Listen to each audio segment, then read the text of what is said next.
ध्रुव की बात सुनकर शौर्य दल के सैनिक ने उससे कहा, समझ गया। ये कहते ही वो सैनिक पलट कर तेजी से वहां से चला गया। फिर ध्रुव ने बाकी बचे सैनिकों को देखते हुए कहा, हम खड़े खड़े बाकियों का इंतजार नहीं कर सकते। हमें जाकर आमिष दल वालों को ये बताना होगा कि ये हमारा बाजार है और यहाँ सिर्फ हमारे कायदे कानून चलते हैं। बग्गा, आगे चलकर हमें रास्ता दिखाओ। उसकी बात सुनकर बग्गा ने अपना सिर हिलाते हुए हामी भरी और पलट कर चलने लगा। उसके जाते ही ध्रुव ने खुद से कहा, ये आमिष दल वाले हमारे घर में आकर हमारे साथ ऐसा बर्ताव करेंगे, मैं ये हरगिज नहीं होने दूंगा। अगर आज मैंने आमिष दल वालों को बिना जख्म के घर जाने दिया तो मैं चैन की नींद नहीं सो पाऊंगा और इसलिए बाजार की देख रेख से इस्तीफा दे दूंगा। ये मेरा वादा रहा। उसकी आवाज धीमी थी, लेकिन आगे चल रहे बग्गा ने फिर भी उसकी बात सुन ली और ध्रुव की बात सुनते ही उसने अपने कदम और तेज कर दिए। वहीं बाजार के दूसरे छोर पर अधीश बहुत उत्साहित दिख रहा था। उसके इस उत्साह की वजह उसके सामने हरे रंग की ड्रेस में खड़ी लड़की थी। उत्साह के चलते अधीश के हाथ हल्के हल्के कपकपाने लगे और चेहरे पर एक बड़ी सी मुस्कुराहट दिखाई पड़ी। वो फिलहाल जिस लड़की को देख रहा था, ऐसी लड़की उसने आज तक नहीं देखी थी। उस लड़की के कपड़े महंगे लग रहे थे और उसका चेहरा बहुत ही खूबसूरत था, जिसे देखकर अधीश के मन में उस लड़की के लिए हवस भरे ख्याल आने लगे। उसने मन ही मन सोचा, मुझे इस लड़की के साथ एक रात बितानी है, किसी भी कीमत पर। यह कहकर अधीश की नजर जमीन पर गिरे सनी पर पड़ी, जिसने इरा के पीछे अधीश से लड़ने की कोशिश की थी, लेकिन अधीश ने उसे एक ही वार में जमीन पर गिरा दिया था। फिर अधीश ने सनी का मजाक उड़ाते हुए कहा, लड़कियों को बचाने के लिए ताकत की जरूरत होती है, जो तुम्हारे पास नहीं है बच्चे। सरेआम अपनी बेइज्जती सुनकर सनी को बहुत गुस्सा आया। उसका चेहरा गुस्से से लाल हो गया था और वो अधीश पर हमला करने के लिए अपनी मुट्ठी बंद कर रहा था कि तभी पास ही खड़ी सानवी ने सनी से कहा, सनी, उस पर हमला करने के बारे में सोचना भी मत, वो तुमसे बहुत ज्यादा ताकतवर है। अपनी पागलपंती छोड़ो। अपनी बहन की बात सुनकर सनी अपने दांत पीसने लगा। फिर ठंडे दिमाग से उसने सोचा कि उसकी बहन बिल्कुल ठीक कह रही थी और इसलिए सनी ने अधीश पर हमला नहीं किया। लेकिन वो इरा के बारे में सोचकर शर्मिंदा हो रहा था कि कैसे चाहते हुए भी वो उसकी मदद नहीं कर पा रहा था। तभी अधीश की नजर सनी से होते हुए उसके पास खड़ी सानवी पर पड़ी और वो खुद को मुस्कुराने से रोक नहीं पाया। अपनी नजरों से उसने सानवी को सर से पांव तक देखा और फिर उसके पास ही खड़े मैकी से कहा, आज तो मेरी किस्मत सच में बहुत अच्छी चल रही है। एक और खूबसूरत लड़की जो मिल गई मुझे। आज तो तीनों साथ में रात बिताएंगे। घर पहुंचते ही तैयारियां शुरू कर देना। आज की रात बहुत शोर भरी होने वाली है। मैकी भी इरा को पसंद करता था और इसलिए उसे अधीश की बात बिल्कुल अच्छी नहीं लग रही थी, लेकिन क्योंकि वो हर कीमत पर इस हकीम को खुश रखना चाहता था, इसलिए उसने अधीश से कहा, अधीश तुम भी ना। वैसे लड़कियां शौर्य दल से हैं। इस लंबी टांग वाली लड़की का नाम सानवी है। इसका गुस्सा हर वक्त इसकी नाक पर होता है और इसलिए मर्द अक्सर इससे दूर ही रहते हैं। मैकी के पीछे कुछ हट्टे कट्टे लोग भी खड़े थे जो आमिष दल के सैनिक थे और मैकी के साथ बाजार आए हुए थे।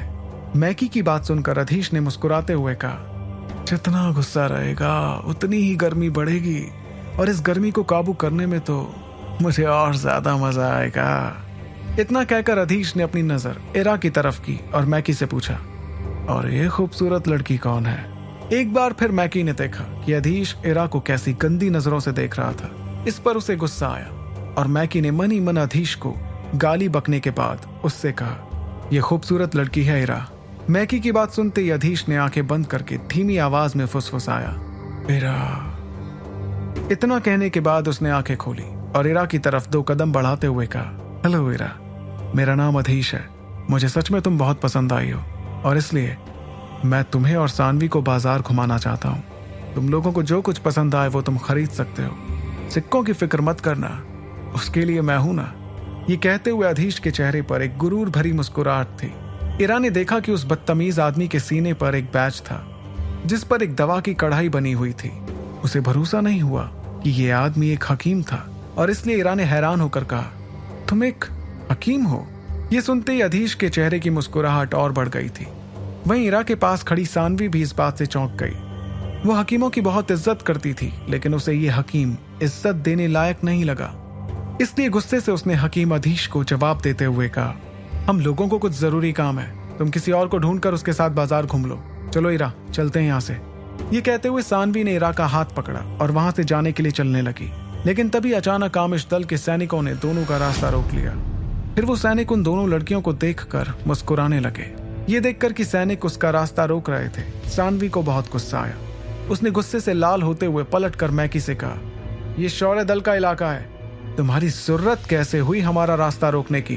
क्या अब तुम मार खाकर ही मानोगे? लेकिन सानवी के गुस्से से भी अधीश को कोई फर्क नहीं पड़ा था। उसने मैकी की तरफ देखकर शौर्य दल का मजाक उड़ाते हुए कहा, तुमने मुझे बताया क्यों नहीं कि ये शौर्य दल का इलाका है? मैं तो ये सुनकर डर से कांपने लगा हूँ। वैसे शौर्य दल है क्या भला? एक बेकार सी खून रोकने वाली दवा तो बनाई है इस दल ने, ऐसा कौन सा बड़ा तीर मार लिया? अगर मैं चाहूं तो अकेले ही पूरे शौर्य दल को खत्म कर सकता हूं। स्प्रिंग पाउडर तो मैंने सोते सोते ही बना दिया था, अभी तो मैंने अपना हुनर दिखाया तक नहीं है। दुश्मन दल के हकीम से अपने दल की बेइज्जती सुनकर सानवी ने सोचा कि इस आदमी को चुप कराया जाए, लेकिन फिर भी वो चुपचाप खड़ी रही। ऐसा इसलिए क्योंकि अंदर ही अंदर वो ये बात जानती थी कि कोई हकीम अगर चाहे तो शौर्य दल को बहुत नुकसान पहुंचा सकता था, मगर उसके बगल में खड़ी इरा को इन चीजों से कोई फर्क नहीं पड़ता था। उसे सिर्फ इतना समझ आ रहा था कि वो हकीम जरूरत से ज्यादा बात कर रहा था, जिसका अंजाम कभी अच्छा नहीं होता। इसलिए गुस्से से फूटते हुए इरा ने उस हकीम से कहा, कचरा हमेशा कचरा ही रहता है और तुम हकीम की चमड़ी में छुपे हुए कचरे हो। कचरा समझते हो ना? अगर नहीं समझते तो इस बाजार से कोई भी आईना ले लेना और उसमें झांक लेना, तुम्हें कचरा अपने आप दिख जाएगा। और सिक्कों की बिल्कुल फिक्र मत करना, उसके लिए मैं हूं ना। तुम जैसे लोग थोड़ी बहुत चीजें सीख कर खुद को महान समझने लगते हो, लेकिन तुम कोई महान आदमी नहीं बल्कि सिर्फ कचरा हो। इरा की बात से पूरा बाजार शांत हो गया था। इरा दिखने में जितनी खूबसूरत थी, बातों से उतनी ही तेज और तर्रार भी। उसे देखकर लोग समझ गए कि ये कोई आम लड़की तो बिल्कुल नहीं थी। इरा को देखकर सिर्फ बाजार में खड़े लोग ही नहीं बल्कि इरा के बगल में खड़ी सानवी भी इरा का ये रूप देखकर खुद को सोचने से नहीं रोक पाई। कहा था मैंने इससे कि ध्रुव से दूर रहे, अब देखो संगत का असर दिखने लगा। वहीं सबके सामने इरा द्वारा बेइज्जत होने के बाद अधीश के चेहरे की मुस्कुराहट गायब हो गई थी। फिर उसने गुस्से में इरा को देखते हुए कहा, इतने सालों में तुम पहली हो जिसने मुझसे इस तरह से बात की है। मैं तुम्हें समझदार समझ रहा था, लेकिन शायद मैं गलत था। ये सुनकर इरा को ये जरूर समझ आ गया था कि अधीश या तो बहुत बेवकूफ था या फिर बहुत ज्यादा घमंडी। लेकिन तभी उसे अधीश की आवाज सुनाई थी, मैकी, लगता है ये दोनों ऐसे नहीं मानेंगी। ऐसा करो, इन्हें सीधा उठाकर ले चलो, बाकी की बातचीत मैं रात में अपने बिस्तर पर करूंगा। अधीश की बात सुनकर मैकी चौंक गया। उसने मन ही मन सोचा, ये हकीम कहीं पागल तो नहीं है? पिताजी ने बिल्कुल ठीक कहा था, इसे कुछ नहीं आता सिवाय एक सस्ती दवा बनाने के। लेकिन फिर उसने आह भरते हुए अधीश को समझाने की कोशिश की, हकीम अधीश, फिलहाल हमारा आमिश दल शौर्य दल से नहीं लड़ सकता। यह सुनकर अधीश जोर जोर से हंसने लगा। फिर हंसते हुए उसने कहा, तुम्हें शौर्य दल से डर लग रहा है? अरे इन शौर्य दल वालों से तो मैं अकेला ही निपट लूंगा। तुम ऐसा करो, मेरी बात मानकर इस लड़की को उठा कर ले चलो। बदले में मैं तुम्हें स्प्रिंग पाउडर तो क्या, उससे असरदार 3-4 दवाइयां बना कर दूंगा। इन दवाइयों से तुम शौर्य दल के बाजारों को फिर एक बार सूना कर दोगे। मैकी, इसे सौदा ही समझ लो, मुझे ये लड़की किसी भी कीमत पर चाहिए। उसकी बात सुनकर मैकी एक बार फिर हैरान रह गया था। उसने सोचा भी नहीं था कि इरा के पीछे यह हकीम इतना मजबूर हो जाएगा। लेकिन बेहतर दवाओं का मतलब था ज्यादा मुनाफा, इसलिए अपने दिल पर पत्थर रखते हुए मैकी ने इरा और सानवी को धर दबोचने का आदेश दिया। सैनिकों, पकड़ लो इन दोनों लड़कियों को। मैकी का आदेश सुनते ही करीब 10 मुस्टंडे सैनिक आगे आकर इरा और सानवी के पास खड़े हो गए। आमिश दल की हरकत देखकर सानवी को बहुत ज्यादा गुस्सा आया और उसने अपनी कमर पर लटके एक चाबुक को निकालते हुए सीधे सबसे आगे खड़े सैनिक के चेहरे पर दे मारा। उस चाबुक के पड़ने से उस सैनिक का चेहरा खून से भर गया। चाबुक के किनारे पर छोटे लोहे के टुकड़े लगे हुए थे, जो सैनिक के गाल छिलते हुए वापस सानवी के पास आ गए। सानवी के इस हमले के बाद बाकी सभी सैनिक गुस्से से उसे देखने लगे।